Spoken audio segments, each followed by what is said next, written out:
Allez, à 7h passées exactement de 3 minutes, il est l'heure de s'enquérir des différentes unes parues ce jour dans la capitale politique du pays. Il vous dira certainement bonjour à vous, chargé faute d'information GPE, Ghislaine Pierre-Essonant, en direct de Yaoundé. Bonjour et bienvenue dans Canal Matin.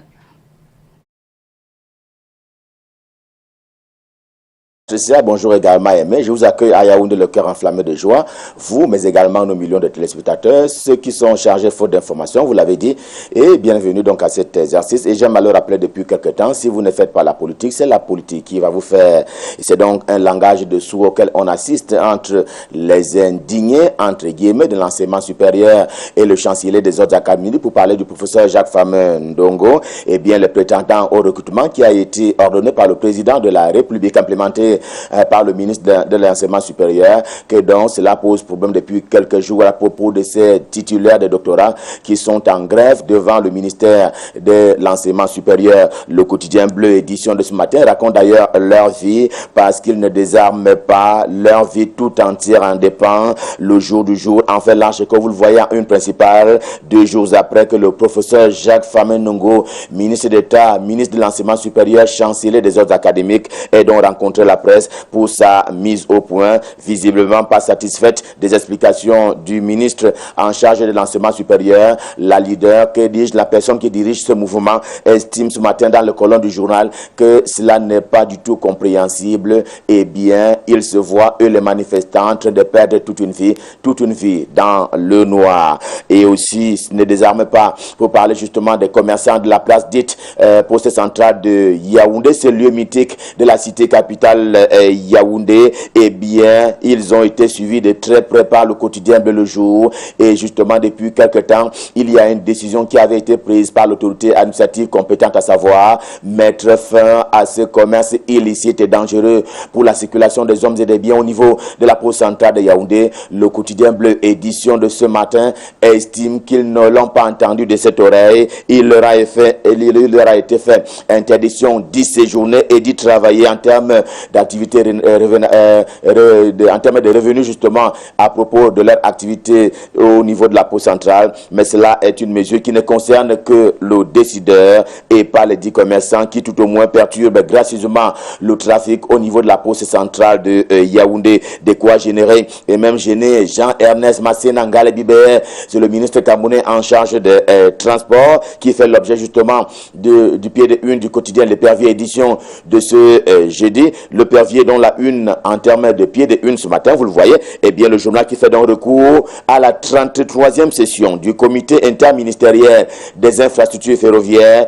Eh bien les travaux se sont tenus avec bonheur et se sont achevés hier. En tout cas, c'est le compte rendu qui est proposé par le quotidien L'Épervier dont la une principale ce matin porte sur le budget 2020, notamment celui de la commune de Yaoundé. Deuxième, la capitale camerounaise compte 7 arrondissements, et bien 7 arrondissements comme 7 communes d'arrondissement. Et bien celle de Yaoundé deuxième, près de 2 milliards de francs CFA et demi ont donc été adoptés à l'occasion d'un budget qui va donc devoir permettre à cette circonscription politique de pouvoir instrumentaliser un certain nombre de faits et matérialiser d'ailleurs un certain nombre de faits de développement. Il en est ainsi de l'abellissement du quartier Nkomkana, précise L'Épervier. Il en est aussi ainsi de la lutte contre le désordre urbain dans l'arrondissement de Yaoundé deuxième, à condition bien entendu que la liste des conseillers prétendants ou des prétendants conseillers à l'occasion des élections législatives et municipales prévues pour le 9 février 2020, à condition que cette liste-là soit agréée et qu'elle soit ainsi élue. Vous l'avez compris, nous parlons des élections législatives et municipales de février 2020. Aussi, le journal L'Essentiel publie-t-il intégralement ce matin les listes des candidatures. Cela a souvent été fait à titre de rappel par les partis politiques, a donc souvent fait l'objet de rappels par ces formations politiques. Qui sont-ils? Ont-ils été investis? Où, quand et comment? Et voici in extenso la liste des prétendants conseillers municipaux à l'élection de février 2020 qui est donc proposée ce matin en intégralité par le journal L'Essentiel. Flèche d'Afrique est également en kiosque ce matin. Il s'arme de tact pour dire qu'elle est la task force du RDPC, le Rassemblement démocratique du peuple camerounais, notamment pour ce qui est de la circonstance électorale, c'est-à-dire les élections couplées de février 2020. Il s'agit de ceux qui portent d'en haut le flambeau flambeau de ce parti politique au pouvoir au Cameroun depuis 1985, Bidung Pat Ismaël, Jean-Ernest Massena Ngale Bibert, Paul Atanganji, Célestine Ketcha Cortés ou même Jacques Yoki Onana sont donc ces figures qui ont été retenues par le journal ce matin Flèche d'Afrique, question de montrer qu'ils font partie de ceux qui portent haut le flambeau du RDPC et il les a pris en guise d'exemple. Midi libre de ce jeudi se donne la liberté de porter son attention sur le président de l'Assemblée nationale du Cameroun,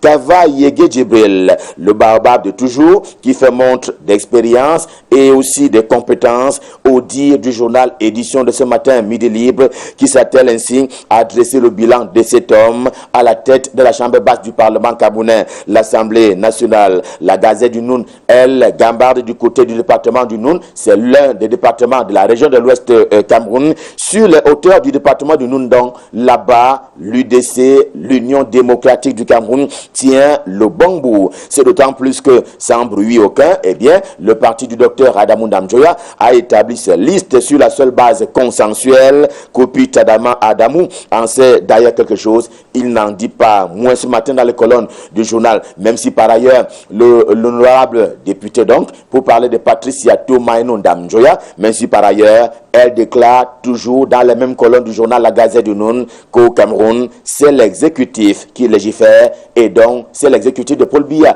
qui fait les lois au Cameroun. C'est à lire dans les colonnes du journal La Gazette du Noun en kiosque. Et en prolongement à la vie communale, le quotidien Mutation croise le verbe ce matin sur la notion de doctone et d'autochtonie, finalement retenue dans la loi portant Code général des collectivités territoriales décentralisées, dont on sait qu'elle a été adoptée hier à l'Assemblée nationale et s'ouvre ainsi la navette parlementaire qui devrait conduire ce texte au niveau du Sénat et devrait retourner à l'Assemblée nationale avant donc le départ pour le palais de l'unité pour que le président de la République éventuellement promulgue ce texte qui a été ainsi adopté par l'Assemblée nationale. Les critiques auront porté avant-terme sur l'article 246, relatif d'ailleurs au super maire qui sera donc autochtone. L'Assemblée nationale a légiféré là-dessus.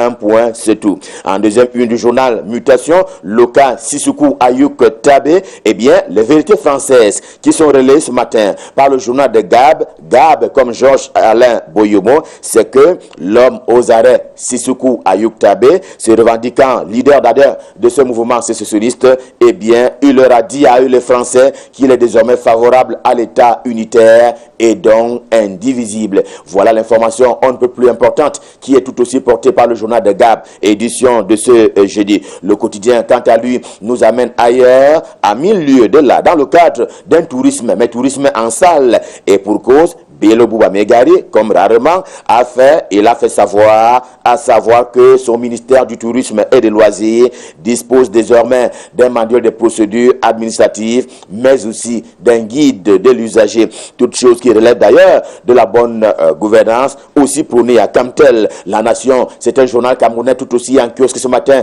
réitère cette information, sauf que cela n'est pas du tout du goût de certains collaborateurs de la directrice générale de la Camtel, Judith Yassonde, qui essuie tant de haine pour des causes inavouées. Eh bien, elle a simplement voulu implémenter la rigueur et la moralisation, ce qui lui vaut également dépôt de bananes, signale justement le journal La Nation qui parle ainsi de haine nourrie pour rien. Repère de fait, Richard Tounaombe est également en kiosque ce matin. Il semble s'appuyer sur la justice qui, elle, sait qui fait quoi, quand et où. Justement, les chefs de cour viennent de prendre congé avec Yaoundé, la cité capitale, la capitale camerounaise où ils ont séjourné pendant leur réunion annuelle. Ils se sont séparés sur l'obligation d'accentuer l'orthodoxie judiciaire, en tout cas avec l'onction bien entendu de Laurent Esso, le garde des Sceaux, le ministre camerounais en charge de la justice qui a personnellement présidé ces travaux, entourés pour les besoins de la cause par les chefs de haute juridiction camerounaise.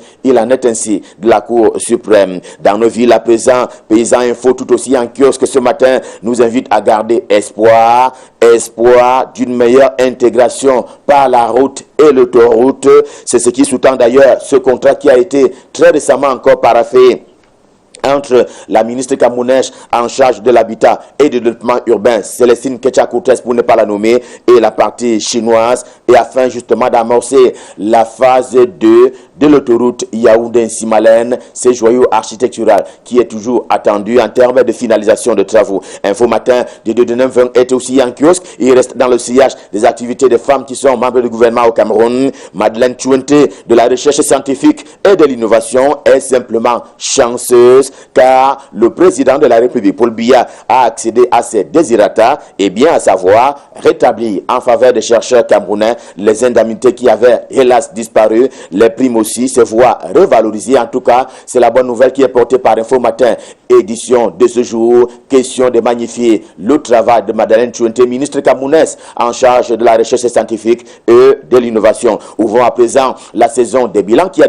sonné depuis que le mois de décembre est sur les rails. Eh bien, le financier d'Afrique de Boniface Trinkam est avec nous ce matin. Il propose une rétrospective de l'année 2019 sur le plan économique et financier et il établit, lui, le journal, qu'il y a eu résilience économique, réalisation des infrastructures de base, mais Doing Business n'a pas été très souriant puisque le Cameroun a régressé à son classement à l'occasion de l'année 2019. Cameroun Business est également en kiosque ce matin. C'est une extension de la SOPECAM. Cameroun Business s'emploie aussi à faire son bilan annuel. L'inflation a été maîtrisée, dit-il, à 3%. Il y a eu nette amélioration en termes des infrastructures routières, autoroutières et même portuaires, rappelle le journal, édition de ce jour, au rang des acquis de 2019 par le gouvernement de la République. Et en perspective, il y a un meilleur climat qui se dessine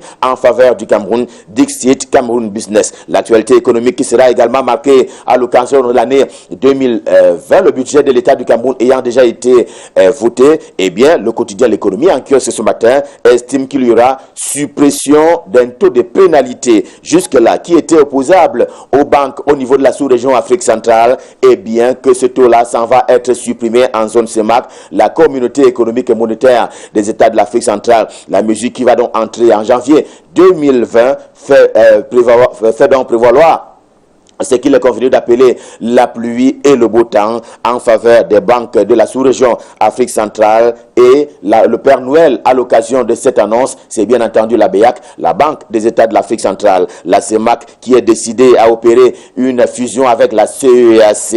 D'ailleurs, baromètre communautaire dans sa livraison de ce jeudi estime qu'après Yaoundé, eh bien, où les chefs d'État se sont rencontrés, c'était très récemment encore autour de Libreville, la capitale du Gabon, d'accueillir les chefs d'État, ceux de la sous-région, eh bien, les travaux qui se sont déroulés autour d'Ali Bongo ont abouti à une réforme institutionnelle et juridique. Eh bien, le cadre ainsi défini intègre la coopération économique, commerciale et politique qui va donc gouverner la fusion CEAC, CEMAC. Et bien entendu, c'est une nouvelle qui est donc portée par le journal Baromètre communautaire. Revue de presse, Made in Yaoundé, édition de ce jour, stop fin, le cœur enflammé de joie. Mais avant de passer l'antenne à Douala, on rappelle que c'est ce jour à 14h que sera donc levé le corps de Papa Jean Choupo Jean-Paul. Ce sera à l'hôpital central de Yaoundé. Et pour mémoire, le défunt est simplement frère aîné du PDG de Canal 2 International. L'inhumation étant prévue pour samedi prochain du côté de Banjoun. Cela dit, je m'en vais passer tout de suite le pouvoir à Junior Hossein pour la suite et la fin de la revue de presse. Bonjour Junior, c'est à vous à Douala. Bonjour Ghislain, Pierre Essonneau. Connaissez-vous les conditions pour être super-maire au Cameroun? La nouvelle expression de ce jeudi semble avoir la réponse et en colonne de une, le journal indique que pour être super-maire, il faut au préalable être conseiller municipal de l'une des communes d'arrondissement de la communauté urbaine.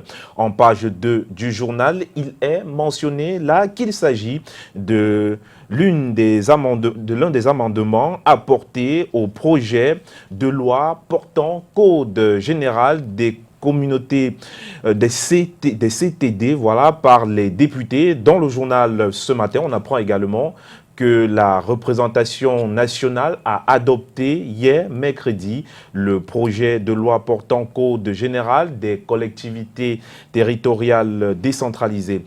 Et la nouvelle expression de ce matin nous offre l'ensemble des importantes modifications apportées au projet de loi. Ces modifications sont à lire en page 2 du journal en kiosque ce jeudi. Et à sa une, la nouvelle expression titre sur le calvaire que connaît le SDF depuis le déclenchement de la crise anglophone. Pour le journal, le parti est victime d'un acharnement sans répit et de nombreux militants de ce parti de l'opposition poursuit. Le journal en page 3, en 24 heures seulement, ont vu leur domicile brûlé par les séparatistes. Et la nouvelle expression revient de manière chronologique sur les tristes événements qui ont frappé le parti et ses cadres. À lire en kiosque ce jour. Et puisqu'on parle d'insécurité, restons-y, mais cette fois de manière transfrontalière, pour évoquer ce matin la situation en Afrique centrale. En page 8 de la nouvelle expression, le journal nous informe que des ONG viennent de prendre des engagements de combattre les groupes armés et terroristes dans le bassin du lac Tchad. Et la nouvelle expression présente la politique d'attaque de ces ONG que vous pouvez découvrir en vous offrant le journal. Et en bonus ce jeudi, voilà, avec la nouvelle expression, on parle politique monétaire. Quel bilan en zone CEMAC? La réponse à retrouver en page 9 du quotidien. De la monnaie, restons-y avec Europe Plus qui titre au bas de une, port autonome de Douala. Le DG demande à Bolloré de liquider les droits des personnels. En page 5 du journal, on apprend que l'avenir est problématique pour les employés de Douala International Terminal. Là, nous sommes avec le journal Europe Plus. Il faut dire que le DIT est une filiale, le DIT est une filiale camerounaise de Bolloré dont la concession de 15 ans s'achève le 31 décembre prochain au terminal à conteneurs du port de Douala, Bonabéry, précise Europe Plus ce jeudi. Et l'actualité ce matin avec Europe Plus, c'est cet acharnement dont est victime Samuel Vondor Ayolo, le nouveau directeur du cabinet civil à la présidence de la République. L'acharnement, précise en page 7 le journal, est mené par des ethnofascistes. Qui sont-ils? Quel est le mode opératoire? Que reproche-t-on à Samuel Vondor Ayolo? Les réponses sont à retrouver dans le journal en kiosque ce jeudi. Et une autre question autour de cette affaire, mais cette fois soulevée par le journal Forum Libre de ce jour. Comment Paul Biya a négocié un immeuble de 650 millions de francs CFA pour Vondor Ayolo. Le journal ce matin tente d'exposer et d'expliquer le mécanisme en page 3. Et le journal Forum Libre fait savoir connaître les raisons de matraquage médiatique contre Samuel Vondor Ayolo. L'ensemble de ces raisons dans le journal, déjà en kiosque ce jour. Et on termine en hydrocarbures pour parler de Simon Palais, considéré par le journal Forum Libre comme un technocrate d'expérience à la tête de Tradex. Ce technocrate, poursuit le journal, suite à une décision du conseil d'administration extraordinaire tenu le 12 décembre 2019 à Douala, remplace Perial Jean Nyodok qui a passé 20 ans à la tête de Tradex. Portrait géant de Simon Palais à lire dans les colonnes de Forum Libre ce matin en kiosque. Vous l'avez certainement connu, de même que pas mal de personnes à travers le monde entier. On nous annonce donc le décès. Elle serait décédée, Winnie Mandela, qui a longtemps œuvré donc aux côtés de ce grand défenseur des droits de l'homme, Nelson Mandela, qui justement n'est plus de ce monde. En tout cas, Junior Hossein, ça fait un plaisir de vous avoir ce matin et elle est très très heureuse. Maman Yaya Lengue qui nous regarde depuis Ngodi, qui ne rate aucune édition de Canal Matin. Donc aujourd'hui, nous célébrons en revanche les urbains, les Anastase et les Darius. Urbain, Anastase et Darius. Urbain, je connais Urbain, Anastase, Darius. Bon, Marius. Je connais plutôt Marius. Marius? Oui, Marius. Darius, non, mais Marius, oui, Marius Kouesso. Anastase, non? Anastasie, Urbain, plutôt non? Anastasie, peut-être. Vous devez connaître ce guitariste hors pair, c'est-à-dire il a une voix de, vous devez le connaître, Urbain Assoma, qui a justement Un chanteur. porté un nom, un chanteur. Jazzman. Ah oui. Jazzman, justement. Un connaisseur qu'on salue ce Ah matin. oui, c'est clair. Darius Kwika, lui par contre qui utilise la guitare basse, très à l'aise d'ailleurs, et Anastase. Est-ce qu'Anastasie est concernée aussi par extension? Bon, en tout cas, il y a des prénoms qui ne sont pas forcément ceux qu'on espère, même si ça s'apparente à d'autres, mais c'est bien en tout cas, monsieur... Junior Hussein qui va certainement prendre... qui va certainement prendre la direction de la rédaction centrale Canal 2. Il s'y passe des choses, forcément le menu de ce jour, parlant des différentes éditions du journal. Vous irez au tribunal suivre le contentieux pour les législatives qui arrivent, les candidats qui ont... Vous savez, c'est la rédactrice en chef qui décide qui va sur le terrain, mais je penche beaucoup plus pour Christian Dobo, parce qu'il maîtrise un peu mieux ce type de sujet. Mais après, tous les journalistes de Canal 2 sont calés sur des sujets, mais il y a quand même des particularités, ceux qui se sont spécialisés. Et puis Patrice Christian Dobo, je crois qu'il pourra traiter ce sujet avec des thèmes que les Camerounais peuvent comprendre. Ah oui, c'est clair. Vous faites montre là d'une grande humilité. On va dire que l'humilité, c'est le caractère des grands. On vous souhaite tout ce qu'il y a de bon aujourd'hui. Et rendez-vous demain, il sera 7h. On démarrera naturellement par Yaoundé avec GPE. GPE à qui on dit merci et toute l'équipe technique du côté de Yaoundé. Je rappelle que Maurice Kokomo vous suit fidèlement, J. Saint-Pierre et Sono.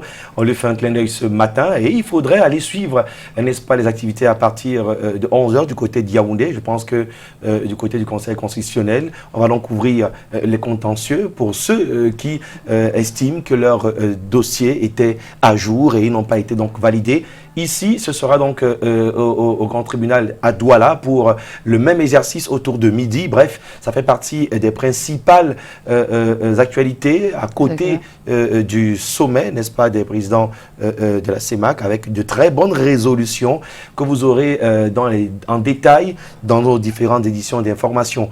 En tout cas, merci à vous. C'est la revue de presse qui vient de mettre donc un cap vers la suite du programme. C'est clair, donc vous une suite qui sera parfumée. Ce fait d'actualité important, on parle du double scrutin législatif et municipal qui aura donc lieu en février, notamment le 9 février prochain. Il va certainement y revenir, Patrick Christian d'abord. Ce sera dans le cadre du regard sur l'actu demain, vendredi. Pour l'heure, on vous propose justement cette page colorée, question de faire un clin d'œil à nos partenaires. Mais rappelez qu'on célèbre donc les personnes qui sont aujourd'hui les Sagittaires. Et hier d'ailleurs, peut-être avec un jour de retard, on peut le dire. Elle s'appelle donc Louise Longo, épouse Ambassa. Elle a un an de plus, elle a eu un an de plus hier. Elle est couchée, elle ne se sent pas très bien. En tout cas, prendre rétablissement, de même que toutes les personnes qui, comme vous, souffrent un tout petit peu. Allez, la suite, c'est juste derrière pour faire honneur à nos partenaires.